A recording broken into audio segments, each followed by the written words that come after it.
Ну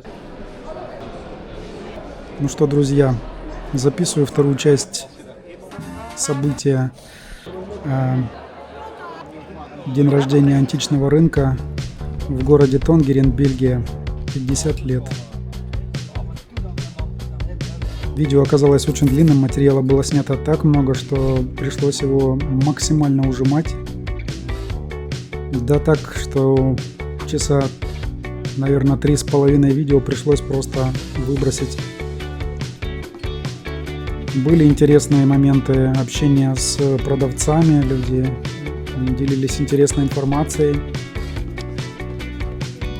Было много интересных предметов, но не могу все включать сюда, просто видео будет, правда, на несколько часов затянет. В предыдущей серии я говорил, что если я буду останавливаться хотя бы на 3 минуты возле каждого стола, видео будет бесконечным. Ну, не бесконечным, но очень длинным. На несколько часов это точно. Это интересный стол. Человек мне предлагает к рассмотрению. Я так понял, это его любимая вещь. Тарелка. Япония, 17 век. Не 18, 17 век. Это серьезно. Вот он жалуется на то, что большинство людей больше интересуется Китаем, чем Японией. Также он говорил о том, что всего несколько раз в году приезжает на этот рынок. Это его хобби, увлечение, он уже не работает. Поэтому заниматься чем-то нужно, говорит. Но больших доходов он с этого не имеет. Занимается он этим, в удовольствие. И на самом деле это понятно по ценам на эти предметы. Низковатые цены. Есть люди, которые такие вещи продают в 10 раз дороже. Вещи у него классные, человек в теме. Но слегка дешевит. Это его подход, его мнение. Кстати, обратите внимание на этот предмет. Это тарелка из моего любимого турне. Смотрите, как переливаются цвета у этой тарелочки.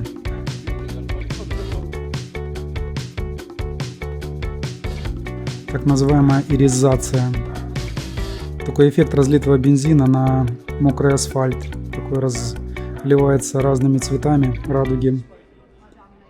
Это такое свойство свинцовой глазури, которую использовали для мягкого фарфора на мануфактуре в Турне. Кстати, не только на мануфактуре в Турне использовали. И за счет того, что в этой глазури присутствуют эти металлы, за долгие годы, окисляясь, получался вот такой интересный эффект на поверхности. Со временем люди научились этот эффект искусственно создавать. И для целого ряда отдельных предметов этот эффект был явно выражен и был такой особенностью этих предметов. Для наших же предметов из Турне это больше как дополнительный признак аутентификации, аутентичности этих предметов. Но мы не будем останавливаться на Турне, поедем дальше. Это рынок на открытой парковке. Тут хороший стол, мне очень понравился. Люди здесь выложили много интересных вещей. Вот эта пара. Чайная, кофейная. Замечательная пара. Вообще очень понравилась. Но обратил внимание на то, что у чашки есть трещина. Да, тоже 18 век. И в том месте, где я ногтем пробовал, там, к сожалению, есть трещина. У меня много предметов с трещинами, с повреждениями. Уже хотелось бы что-нибудь взять в отличном состоянии. Это, к сожалению, не тот вариант. Несмотря на то, что предмет действительно классный. Я бы взял обязательно за эти деньги, а может быть даже дороже. Человек просит 80 евро за вот эту пару.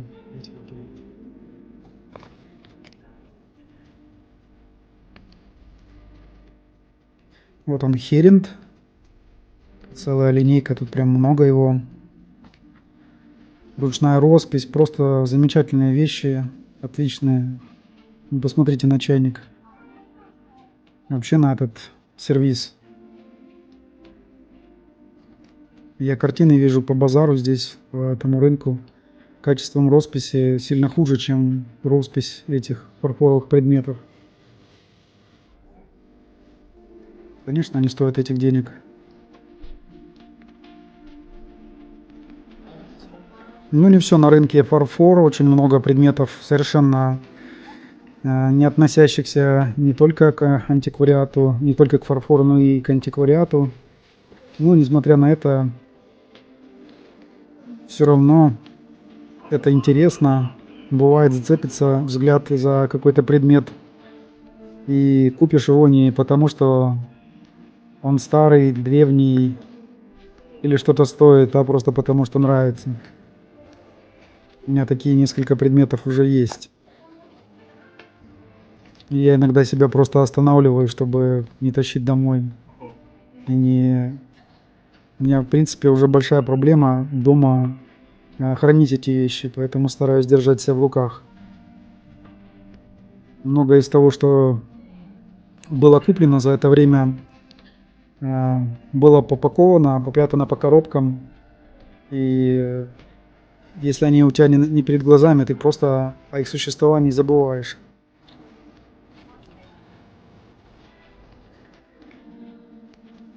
Посмотрите, какой разброс вещей. Можно найти, ну, вообще на любой вкус, все что угодно. И еще раз повторю, я намеренно вырезал огромное количество вещей,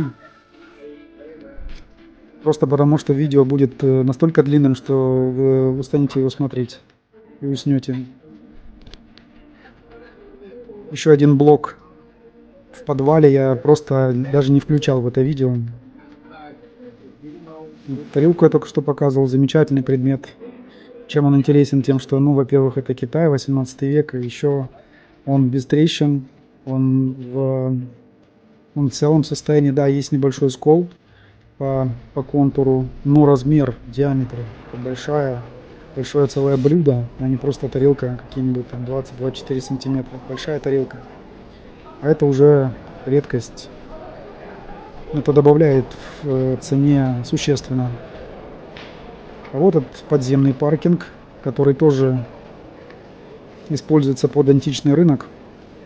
Здесь тоже есть несколько интересных мест, которые можно было бы посетить, посмотреть, которые мне интересны. Возможно, кому-то больше нравятся гобелены или, я не знаю, что-нибудь еще, картины. Мне эта тема не очень интересна. Вот по оружию, пожалуйста, достаточно. Есть у меня товарищ, живет в этом городе, увлекается оружием. Он знает все места, где кто что продает. Естественно, он первым делом будет идти сюда, смотреть на эти вещи. Ну, а я буду искать то, что мне интересно. Еще, наверное, я буду менять формат. Он у меня еще как таковой не сложился. Я пока ищу себя, скажем так. Еще думаю над тем, какой формат, с каким форматом я уже определюсь окончательно. Мне больше интересен фарфор. И я, скорее всего, буду делать акцент на нем. Хотя есть и другие предметы, предметные области мне интересные, в которых я, в общем, неплохо разбираюсь, которые тоже можно было бы освещать. Возможно, и тоже буду добавлять постепенно. Ну, пожалуйста, серебро, шкатулки, мебель антикварная будет еще.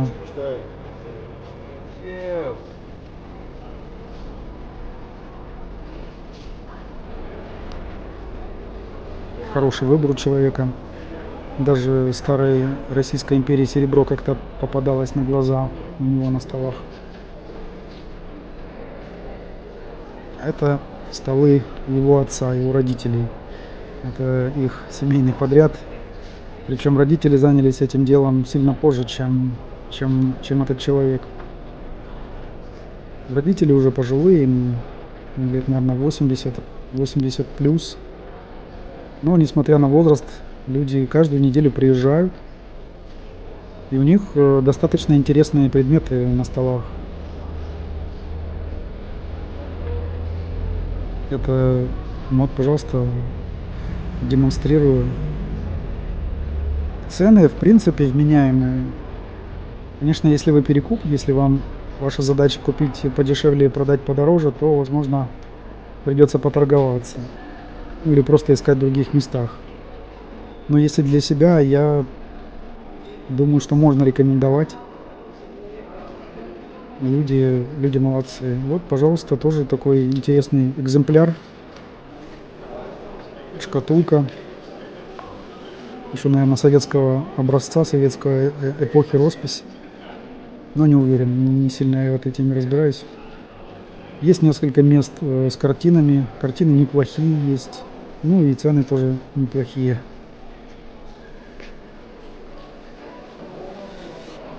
Много стекла.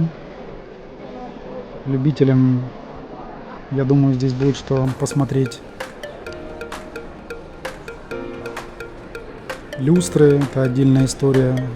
Вижу, люди часто везут по рынку большие здоровые тачки, загруженные люстрами. А вот этот интересный кувшинчик с отбитым носиком и таким вот образом не отреставрированный, а как бы реновейт, обновленный. Я делал обзор на сервис из Лимбаха. Это, кстати, он и есть. Пожалуйста, по 10 евро вещь. На стенде это человек из Амстердама приезжает в Бельгию продавать свои вещи. Тоже не каждую неделю приезжает. Но иногда у него бывают прям замечательные вещи по супер цене. Зацените блюдо. Вот таких размеров, вот с таким клеймом. Такое блюдо 100 евро.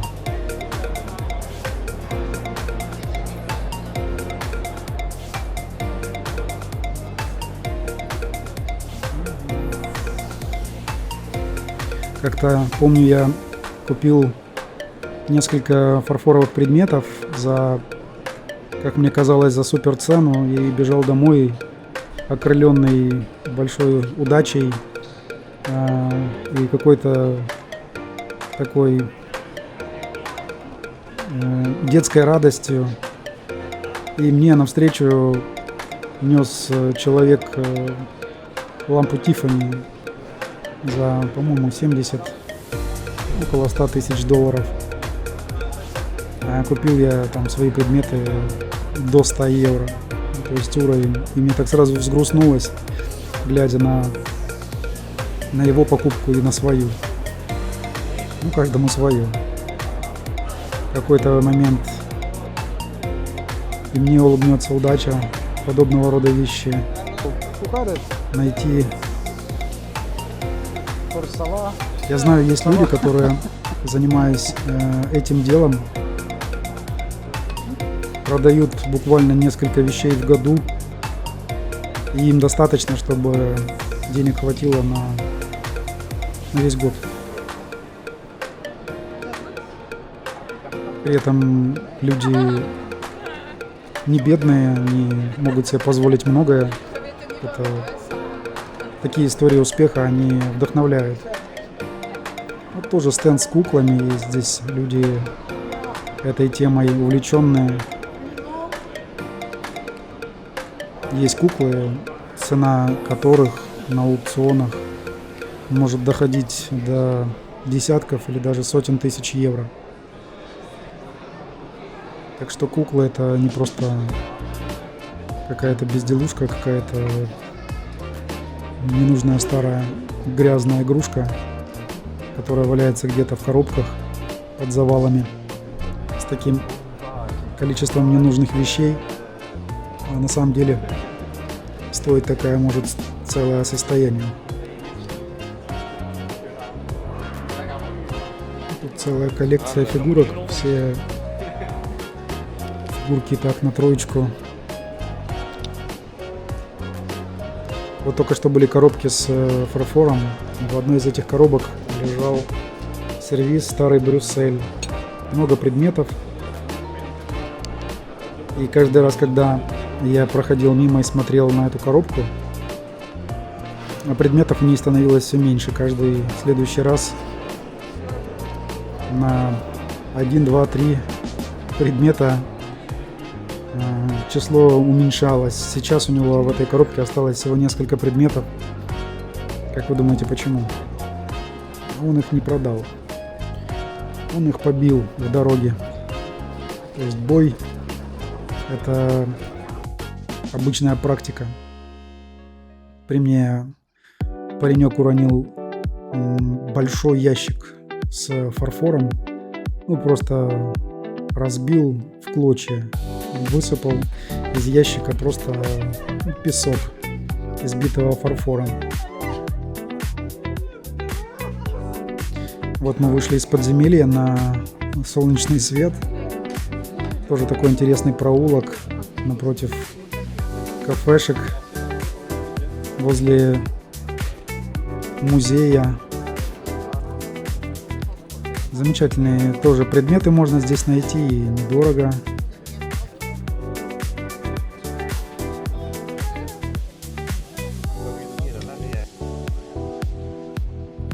Тема милитари тоже здесь есть. Здесь люди продают даже оружие, даже огнестрельное оружие. Несмотря на жесткий регламент в странах Европы, в странах Евросоюза, есть в законе лазейки, которые позволяют людям покупать такие вещи, не состоя ни в каких стрелковых клубах, не имея лицензию и так далее. Вещи за 1 евро. Тоже можно и найти интересные порой вещи. Вот эти люди приезжают из Франции. У них такой длинный стенд, Г-образный стол, и он собирает возле себя обычно огромное количество людей. И вещи они продают там по несколько евро, некоторые там по 5, по 10, самые дорогие. Еще на углу одного из этих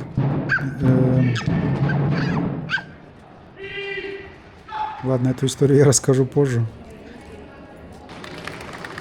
История про бабушку, которая увлекалась алкоголем и держала антикварный магазин в том месте, за которое люди бились, воевали друг с другом, а он оказался у нее. Как развивались события, я расскажу позже. Это длинный стол из пирогов.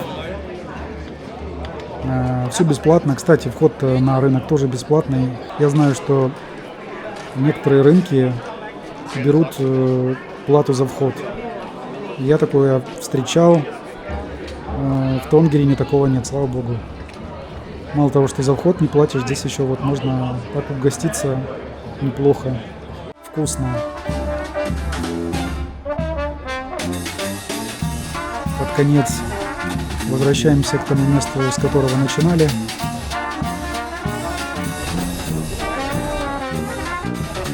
Люди наслаждаются, отдыхают.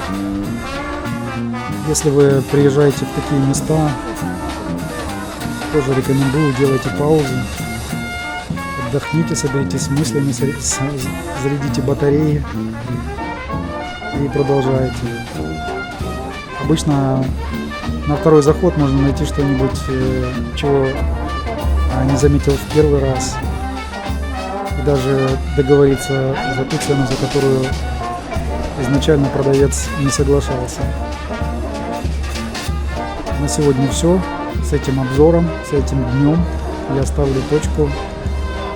Увидимся. Скоро увидимся.